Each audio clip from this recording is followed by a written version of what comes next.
Hello दोस्तों, जय हिंद। कैसे आप सब? उम्मीद करता हूँ आप सब ठीक होंगे। आज मैं फिर हाजिर हूँ अपने एक नए वीडियो के साथ। आज का जो मैंने क्वेश्चंस लिया है वो है WBCS 2017 का हिस्ट्री का टोटल 51 क्वेश्चंस, जिसे मैंने सॉल्व किया है एज विथ एक्सप्लेनेशन। इसमें मैं एक्सप्लेन भी करता जाऊँगा। इसमें आपको बहुत सारे प्रीवियस ईयर के क्वेश्चन जो मैंने प्रीवियस वीडियो बनाए उसमें भी बहुत सारे सेम क्वेश्चंस मिलेंगे। इससे ये समझ में आ रहा है कि जितने भी प्रीवियस ईयर क्वेश्चंस होते हैं उसे ही कहीं ना कहीं इधर उधर करके क्वेश्चंस को बनाया जाता है। सो अगर आप मेरे वीडियो को रोज़ रेगुलर बेसिस पे फॉलो करते हैं तो आपको इसके बारे में कॉन्सेप्ट समझ में आ जाएगा। तो चलिए अपने वीडियो को शुरू करते हैं। उससे पहले मैं आपसे एक रिक्वेस्ट करना चाहूँगा कि आप मेरे वीडियोज़ को लाइक करें, मेरे चैनल को सब्सक्राइब करें, बेल आइकन को प्रेस करें। अगर किसी भी तरह का प्रॉब्लम होता है, कुछ भी आपको अगर इसमें गलत इन्फॉर्मेशन लगता है तो प्लीज़ मुझे कमेंट बॉक्स में बताएं ताकि मैं उसे ठीक कर सकूं। चलिए अपने वीडियो को आगे करते हैं। पहला क्वेश्चन है, the author of Kadambari was. Kadambari के लेखक कौन थे? इसका आंसर होगा ऑप्शन डी, यानी कि बाणभट्ट। बाणभट्ट इसका सही आंसर है। यहाँ मैंने बाणभट्ट का पिक्चर दे दिया है और यहाँ पे उन्होंने जो ये किताब लिखा है कादम्बरी, उसका भी मैंने पिक्चर दे दिया है। ठीक है, यहाँ पे मैंने कादम्बरी के बारे में कुछ लिखा है, उसके बारे में पढ़ लेते हैं। कादम्बरी संस्कृत का एक रोमांटिक उपन्यास है, यानी Kadambari is a romantic novel इन संस्कृत।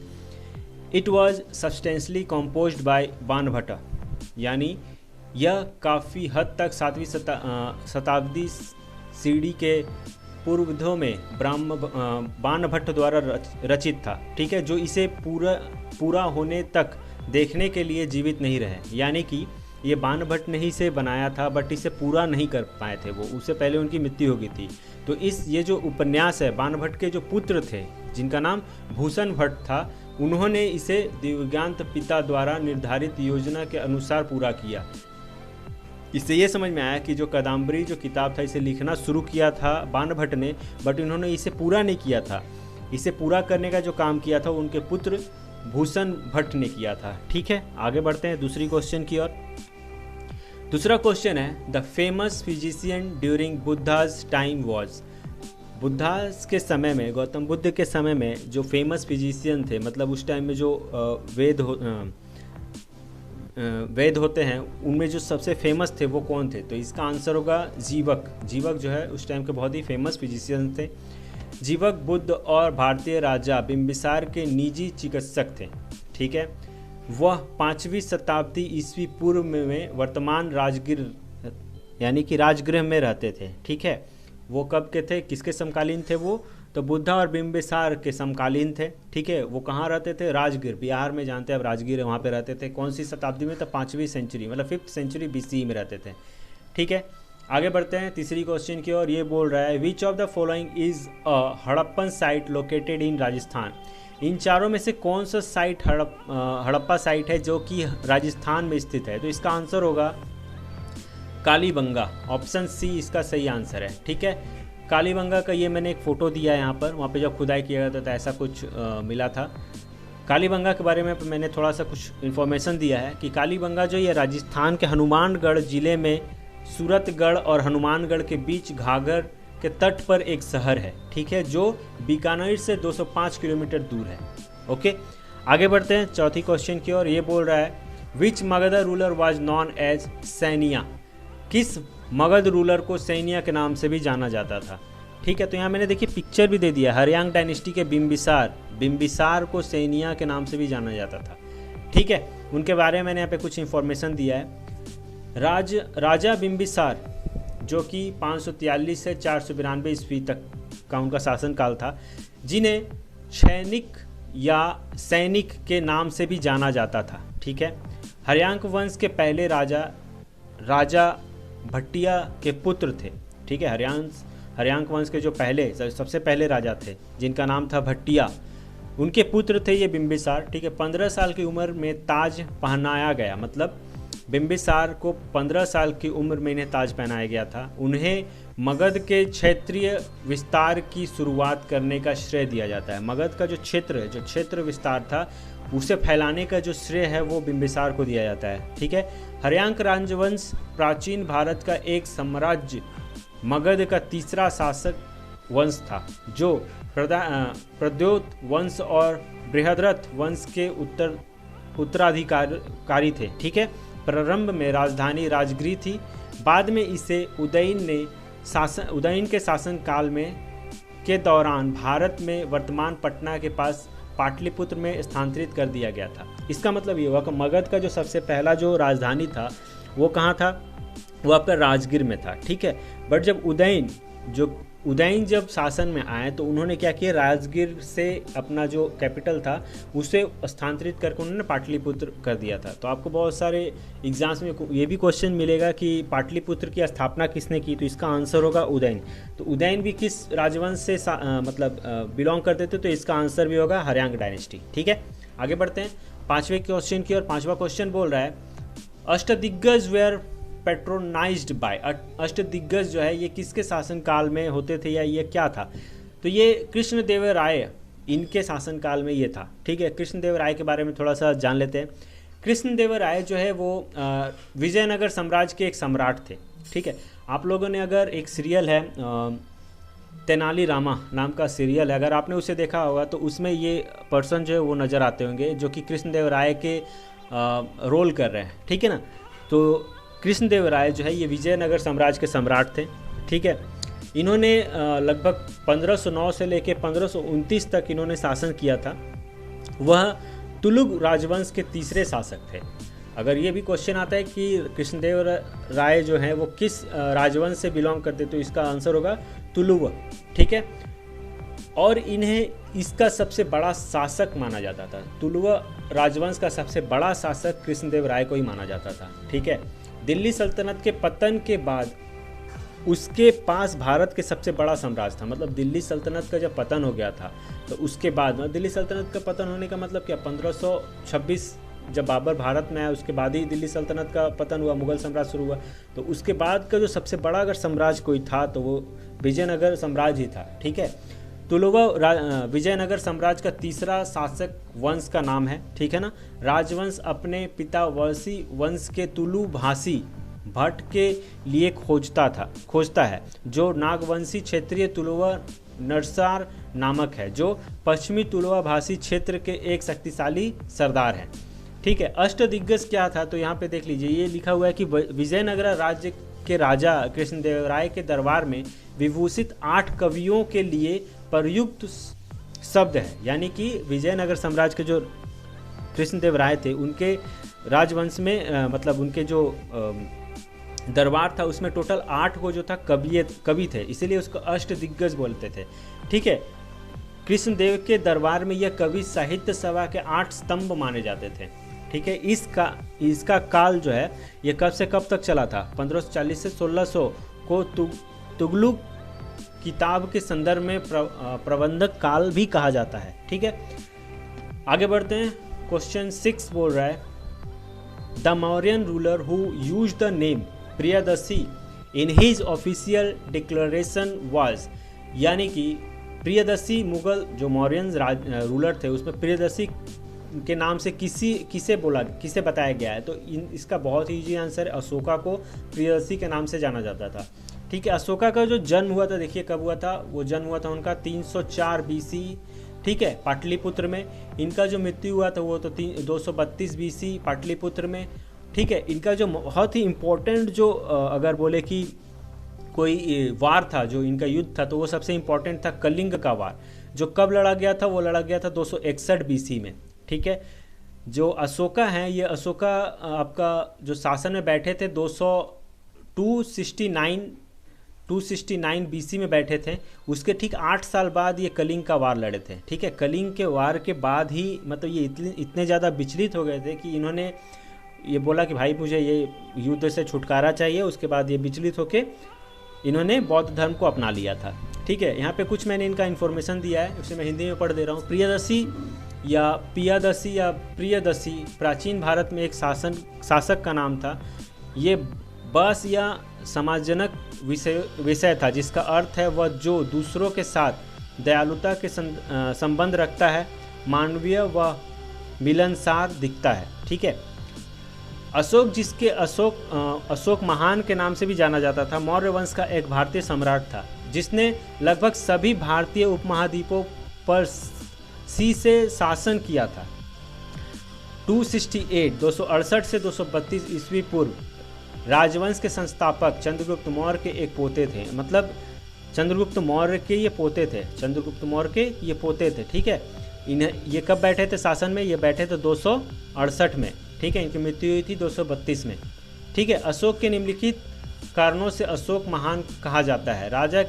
राज्य के प्रशासन और प्रबंधन में उनके कार्य, उनके व्यक्तिगत और सार्वजनिक जीवन में पवित्रता, प्रेम, उदारता, उच्च नैतिक अनुशासन और नैतिक आचरण के दर्शाता है। अशोक के अपने शासन की शुरुआत में कलिंग की सफलता के लिए विनाशकारी विजय के बाद वह बौद्ध धर्म में परिवर्तित हो गए थे और धर्म के सिद्धांत में प्रेरित थे। इसके बाद उन्होंने शांति और सहिष्णुता के माध्यम से अपने साम्राज्य का शासन किया और सार्वजनिक कार्यों और समाज का विस्तार करने के बजाय अपने निर्माण पर ध्यान केंद्रित किया। ठीक है, आगे बढ़ते हैं। 7वां क्वेश्चन बोल रहा है the Chinese traveller Hiuen Tsang came to India during the reign of. Hiuen Tsang जो है ये चाइनीज ट्रैवलर था, ये भारत किसके शासनकाल में आया था? तो ये जो शासनकाल में आया था ये हर्षवर्धन के शासनकाल में आया था, यानी कि ऑप्शन सी इसका सही आंसर होगा। ये हानसेन है, इसे आप देख सकते हैं, मैंने इसका यहाँ पिक्चर दे दिया है। ये हर्षवर्धन का पिक्चर यहाँ पे मैंने लिख दिया, हरियांग डायनेस्टी हर्षवर्धना, इन्होंने इसकी स्थापना की थी। उसके बारे में मैंने कुछ लिखा है। हर्ष, जिन्हें हर्षवर्धन के नाम से भी जाना जाता है, एक भारतीय सम्राट थे जिन्हें 606 से 647 CE तक उत्तर भारत पर शासन किया। वह वर्धन वंश का सदस्य था और प्रभारक वर्धन का पुत्र थे, जिन्होंने अलचोन हुर्न आक्रमणकारियों को हराया था और वर्तमान हरियाणा के थानेसर के राजा राजवर्धन के छोटे भाई थे। चीन हुई, ठीक है।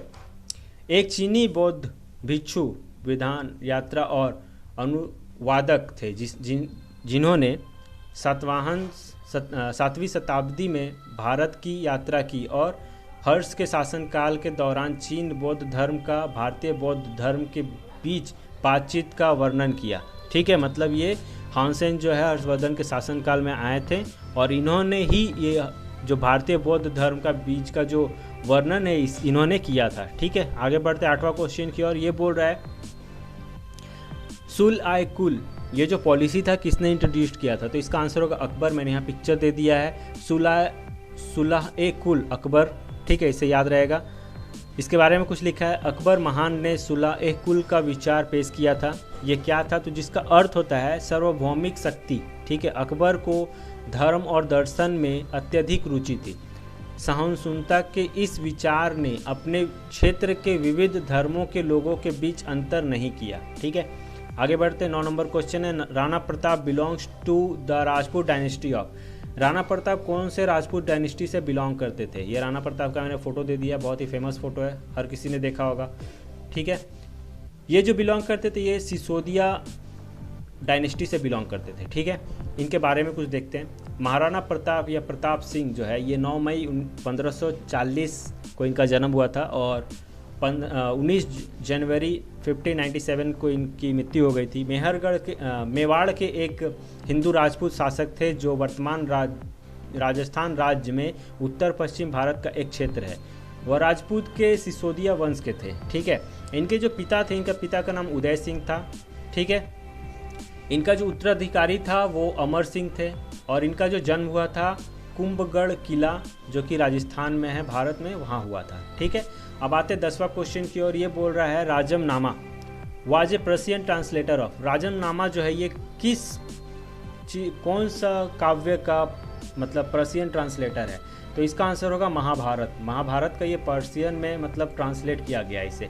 यह राजमनामा का फ्रंट पेज है, ये इसे देख सकते हैं आप लोग। ठीक है, इसके बारे में मैंने कुछ लिखा है। राजमनामा हिंदू महाकाव्य महाभारत का फारसी अनुवाद है जिससे मुगल सम्राट अकबर द्वारा कमीशन किया गया था। ठीक है, 1574 में अकबर ने अपनी किताब राजधानी फतेहपुर सिकरी में एक मकतब रखना या अनुवाद कार्य शुरू किया था। ठीक है, आगे बढ़ते हैं। 11 नंबर क्वेश्चन है, the custom of Sati was band through legislation in the year.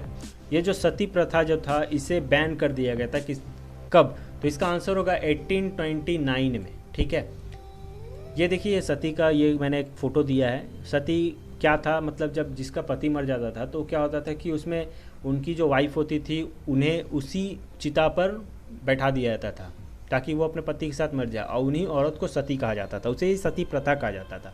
ठीक है, जो कि बहुत ही घटिया तरह का एक प्रथा था। ठीक है, तो इसके बारे में देखते हैं कि बंगाल सती विनिमयन, जिसने ब्रिटिश भारत के सभी न्यायालयों में सती प्रथा पर प्रतिबंध लगा दिया था, 4 दिसंबर 1829 को तत्कालीन गवर्नर जनरल कौन थे? लॉर्ड विलियम बेंटिक द्वारा पारित किया गया था। विनिमयन ने सती प्रथा को मानव प्रकृति की भावनाओं के प्रति विद्रोह के रूप में वर्णित किया था। ठीक है, आगे बढ़ते हैं। 12 नंबर क्वेश्चन है, the Younghusband mission to Tibet was send by which viceroy? ये जो यंग हस्बैंड मिशन था तिब्बत जिसे भेजा गया था किस वाइसरे के जरिए? तो इसका आंसर होगा कर्जन, लॉर्ड कर्जन, यानी कि ऑप्शन डी। अब ये यंग हस्बैंड मिशन था क्या, इसके बारे में देखते हैं। तो लॉर्ड कर्जन ने तिब्बत में रूसी घुसीपैठ का विरोध करने और तिब्बत और सिक्किम के बीच सीमा विवाद को सुलझाने के लिए यंग हस्बैंड मिशन यानी एक सैन्य अभियान को तिब्बत भेजा था। तिब्बत के लिए ब्रिटिश अभियान, जिसे तिब्बत पर ब्रिटिश आक्रमण या तिब्बत के लिए यंग हस्बैंड अभियान के रूप में भी जाना जाता है, दिसंबर 1903 में शुरू हुआ। ये सितंबर 2004 तक चला था। अभियान दल ने गैटर्स के लिए अपना रास्ता लड़ा और अंततः अगस्त में तिब्बत की राजधानी लहासा पहुंच गया। ठीक है ना, आगे बढ़ते हैं। 13 नंबर क्वेश्चन है, which historian is famous for his research of Mughal history? कौन सा हिस्ट्रियन थे जो कि मुगल हिस्ट्री के रिसर्च के ऊपर बहुत ही ज़्यादा फेमस थे? तो उसका आंसर है जादूनाथ सरकार। ठीक है, ये है जादूनाथ सरकार का फोटो। ठीक है, इसके बारे में ज़्यादा एक्सप्लेनेशन नहीं है, बस ये याद रखना है कि कौन थे मुगल हिस्ट्रियन का फेमस रिसर्चर। आंसर होगा जादूनाथ सरकार, याद रहेगा। आगे बढ़ते हैं। 14 नंबर क्वेश्चन है, which Mughal empire wrote his autobiography? कौन सा मुगल एम्पायर था जिसने अपना ऑटोबायोग्राफी खुद लिखा था? उसका आंसर होगा बाबर। बाबर ने अपना ऑटोबायोग्राफी लिखा था।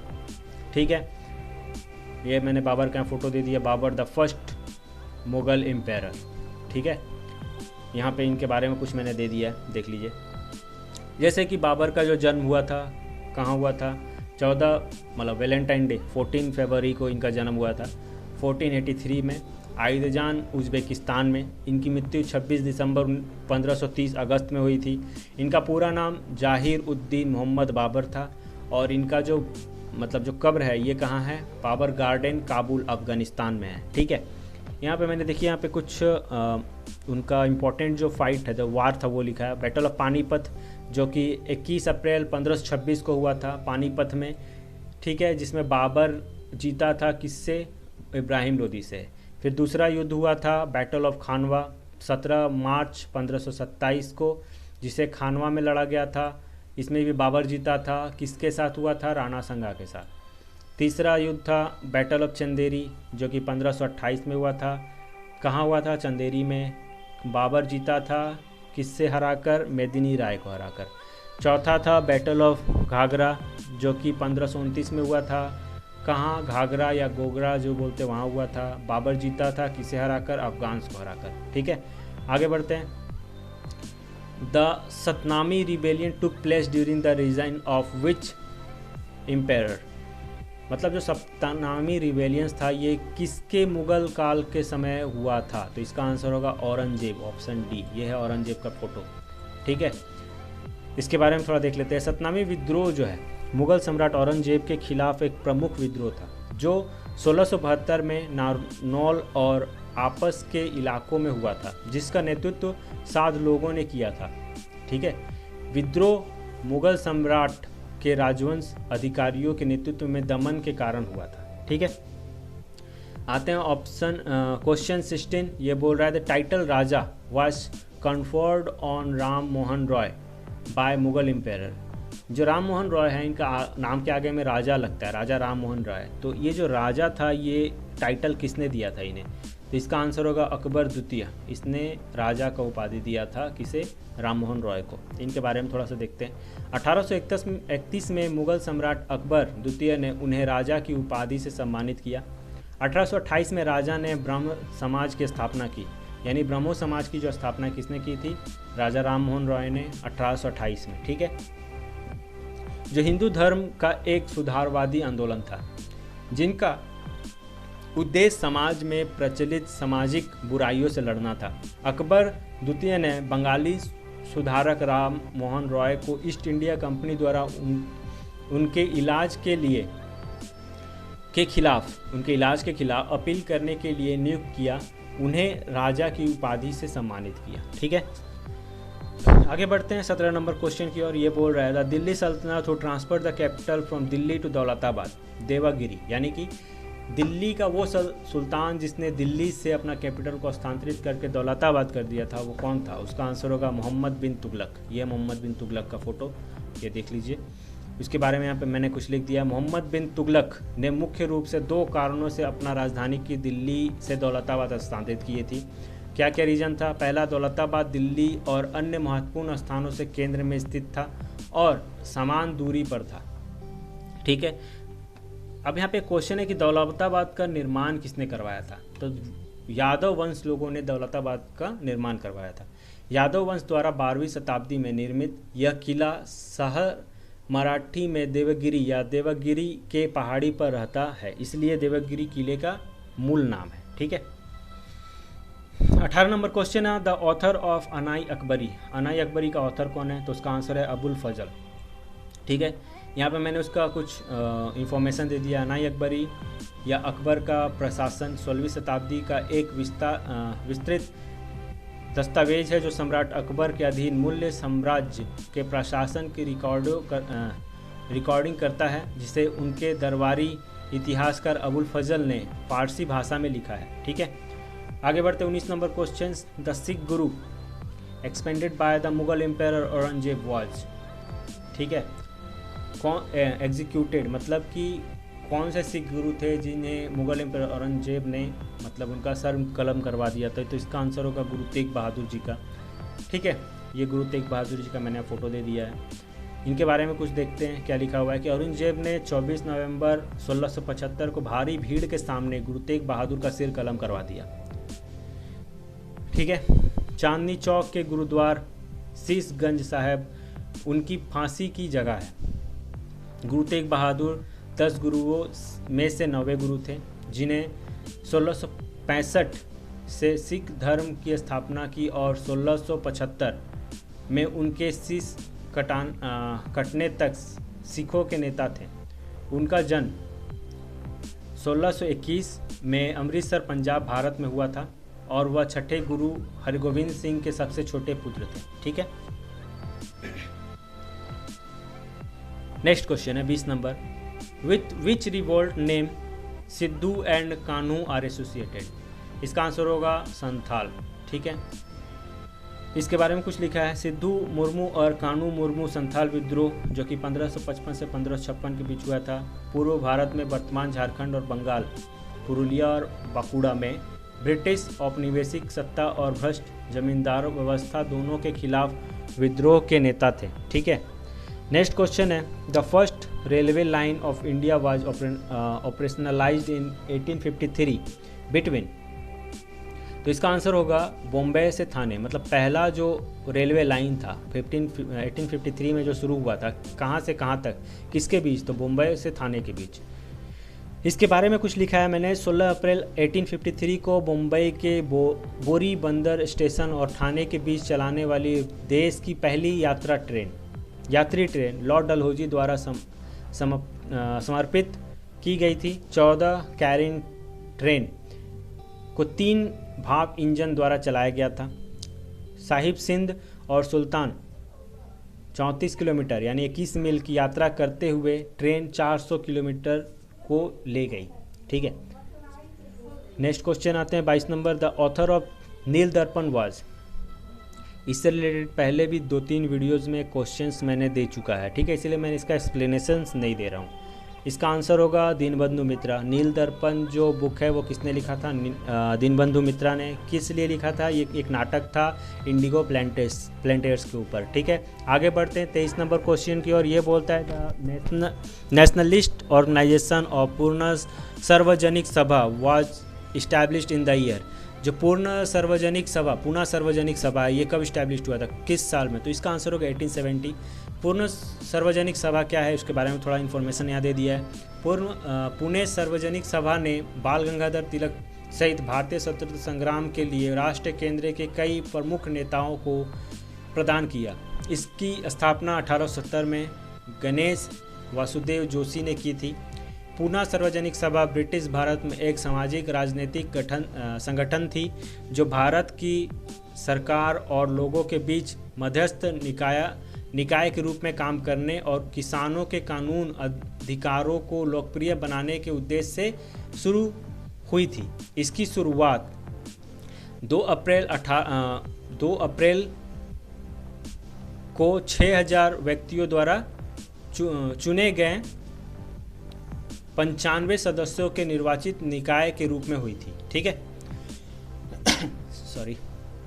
24 नंबर है the first session of the Indian National Congress in 1885 was held in the city of. ये भी पहले का 2 क्वेश्चन वीडियोज़ में इससे रिलेटेड क्वेश्चन आ चुका है, इसलिए मैंने इसका भी एक्सप्लेनेशन नहीं लिखा है। इसका आंसर होगा बॉम्बे। जो सबसे पहला फर्स्ट सेशन जो इंडियन नेशनल कांग्रेस का हुआ था 1885 में, वो हुआ था बॉम्बे में। ठीक है, उसके बाद क्वेश्चन है who was the founder of the Harijan Sevak Sangh. ये भी क्वेश्चन आ चुका था पिछले वीडियोज़ में। इसका आंसर होगा महात्मा गांधी। ठीक है, 26 नंबर क्वेश्चन है देवान Velu Thampi rebellion against the British took place in the Indian states of. ये दीवान वेलु थम्पी जो रिबेलियन था, ये ब्रिटिश के खिलाफ कहाँ पे हुआ था, किस इंडियन स्टेट में? तो त्रिवंद्रकोर में हुआ था। ऑप्शन सी इसका सही आंसर है।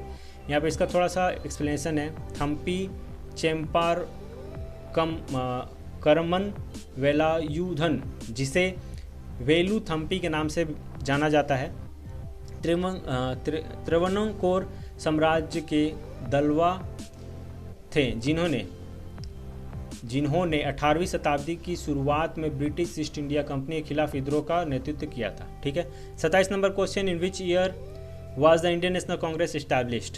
इसका आंसर होगा 1885। ये भी क्वेश्चन आ चुका है, इसका भी एक्सप्लेनेशन देने की जरूरत नहीं है। आगे बढ़ते हैं। Swaraj is my birth right, ये किसने कहा था? स्वराज मेरा जन्मसिद्ध अधिकार है, ये कहा था बाल गंगाधर तिलक ने।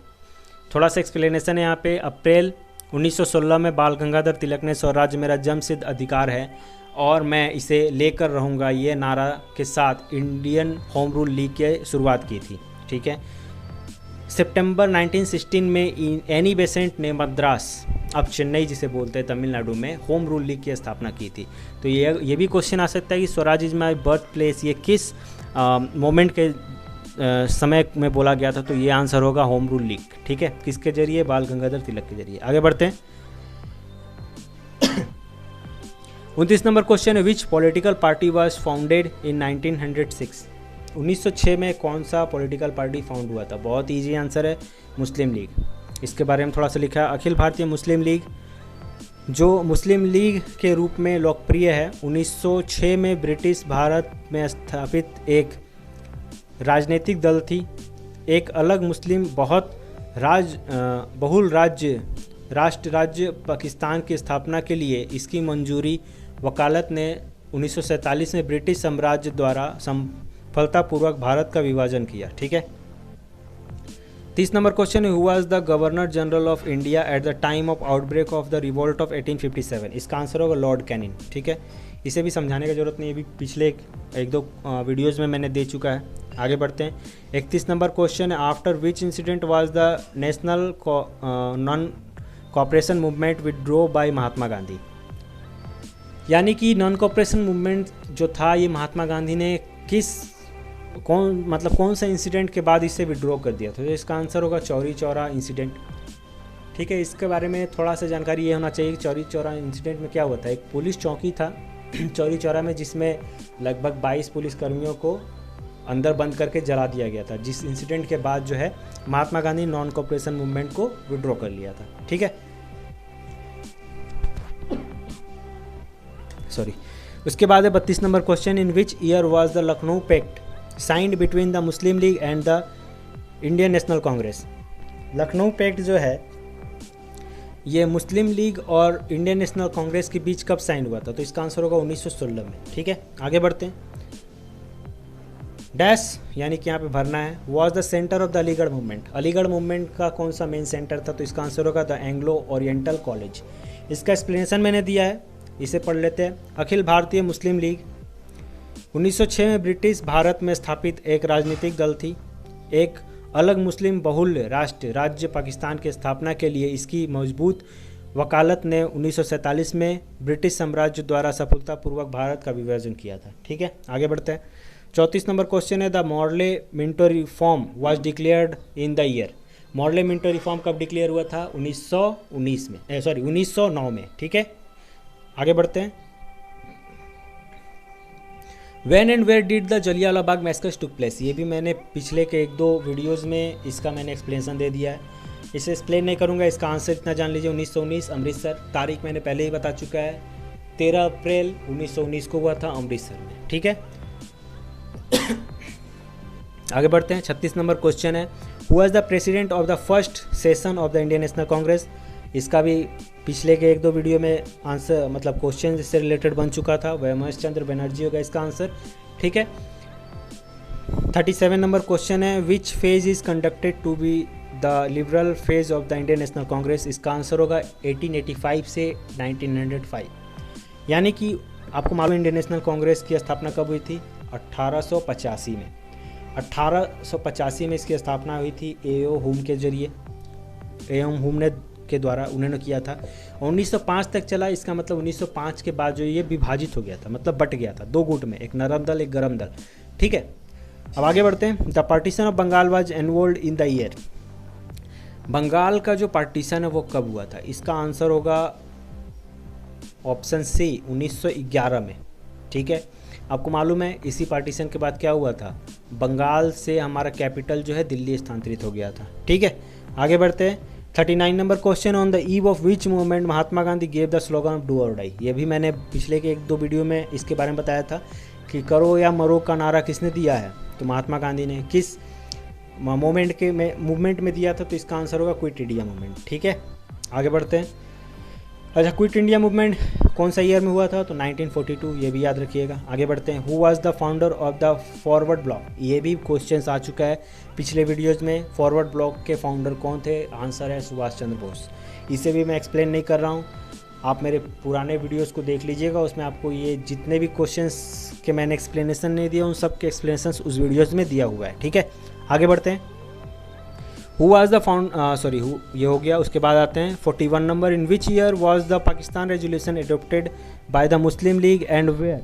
मतलब कि मुस्लिम लीग का जो पाकिस्तान रेजोल्यूशन था ये कब कौन सा सेशन में एडोप्ट किया गया था? तो इसका आंसर होगा लाहौर में 1940 में। ठीक है, उसके बाद 42 ऑप्शन है, इन इट्स लाहौर सेशन जो कि 1929 में हुआ था, which of the following was declare to be the aim of the Indian National Congress.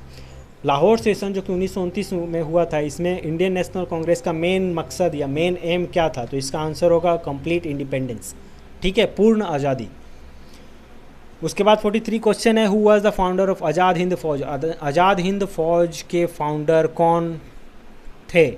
Answer होगा रास बिहारी बोस, ऑप्शन बी रास बिहारी बोस। ठीक है, 44 नंबर क्वेश्चन है, who consider the proposal of Cripps mission as a post dated cheque. ये भी मैंने पिछले वीडियो में इसके बारे में एक्सप्लेन किया था कि क्रिप मिशन को किसने पोस्ट डेटेड चेक कहा था? आंसर होगा महात्मा गांधी ने कहा था। क्यों कहा था ये भी मैंने बता दिया था। ठीक है, आगे बढ़ते हैं। 45 नंबर क्वेश्चन है, which party gave a call for direct action and which date was chosen as the direct action day. Answer है मुस्लिम लीग ने डायरेक्ट एक्शन को डिक्लेयर किया था। कब किया था? कौन सा तारीख? 16 अगस्त 1946 को। ठीक है, आगे बढ़ते हैं। 46 number question, who was the first governor general of Pakistan. Pakistan का पहला गवर्नर जनरल कौन था? पार्टीशन के बाद पाकिस्तान एक नया देश बना तो उसका जो पहला गवर्नर जनरल था वो कौन था? बहुत ईजी आंसर है मोहम्मद अली जिन्ना। ठीक है, आगे बढ़ते हैं। Who was the first governor general of independent India. उसी तरह से भारत आज़ाद होने के बाद आज़ाद भारत का पहला गवर्नर जनरल कौन था? उसका आंसर होगा लॉर्ड माउंटबेटन। ठीक है, आगे बढ़ते हैं। 48 number, the Indian independent act was passed in, माने इंडियन इंडिपेंडेंट एक्ट जो है ये कब पास हुआ था? तो ये पास हुआ था जुलाई 1947 में। और हमारा देश आज़ाद कब हुआ था? 15 अगस्त 1947 को। ठीक है, आगे बढ़ते हैं। 49 नंबर क्वेश्चन है, when did the Chittagong armoury raid take place and who was the chief organiser? ये भी क्वेश्चंस मेरे पिछले 1-2 वीडियोस में आ चुका है, सो इसको मैं एक्सप्लेन नहीं कर रहा हूँ, इसका आंसर जान लीजिए। 1930 में हुआ था, सूर्य सेन ने किया था। ठीक है, आगे बढ़ते हैं। 50 नंबर क्वेश्चन, विच मिशन या कमीशन विजिटेड इंडिया इन 1946? 1946 में कौन सा कमीशन भारत आया था? तो कैबिनेट कमीशन आया था, जिसे कैबिनेट मिशन भी बोलते हैं। वो क्यों आया था भारत? तो वो आया था भारत की एकता को बनाए रखने और इसकी स्वतंत्रता प्रदान करने के उद्देश्य से। ब्रिटिश सरकार से भारतीय नेतृत्व के शक्तियों के हस्तांतरण पर चर्चा करने के उद्देश्य से कैबिनेट मिशन भारत आया था। ठीक है, लास्ट क्वेश्चन है बट नॉट द लीस्ट। ये क्वेश्चन है कि the leader of the Munda rebellions, Ulgulan जो रिबेलियंस था उसका नेतृत्व किसने किया था? इसका आंसर है बिरसा मुंडा ने किया था। ठीक है, इसके बारे में थोड़ा सा एक्सप्लेनेशन है कि मुंडा विद्रोह उपमहाद्वीप में 19वीं सदी के प्रमुख जनजाति विद्रोहों में से एक है, जो कि 1899 से 1900 में रांची के दक्षिण क्षेत्र में बिरसा मुंडा ने इसके आंदोलन का नेतृत्व किया था। उलगलन, जिसका अर्थ है महान कोल्हाल, ने मुंडा राज्य और स्वतंत्रता की स्थापना की मांग की थी। ठीक है, ये आज टोटल 51 क्वेश्चंस को मैंने यहाँ पे एक्सप्लेन किया, इसे मैंने सॉल्व किया है। उम्मीद करता हूँ आपको मेरा ये सेशन पसंद आ रहा होगा। अगर आपको मेरा वीडियो पसंद है प्लीज़ लाइक करें, मेरे चैनल को सब्सक्राइब करें और साथ ही साथ शेयर करें, ताकि और भी जो लोग कंपटीशन की तैयारी करें उनको भी इससे हेल्प मिल सके। सो आज के लिए बस इतना ही। कल मैं फिर हाजिर हूँगा एक नए वीडियो के साथ। तब तक के लिए बाय बाय, जय हिंद।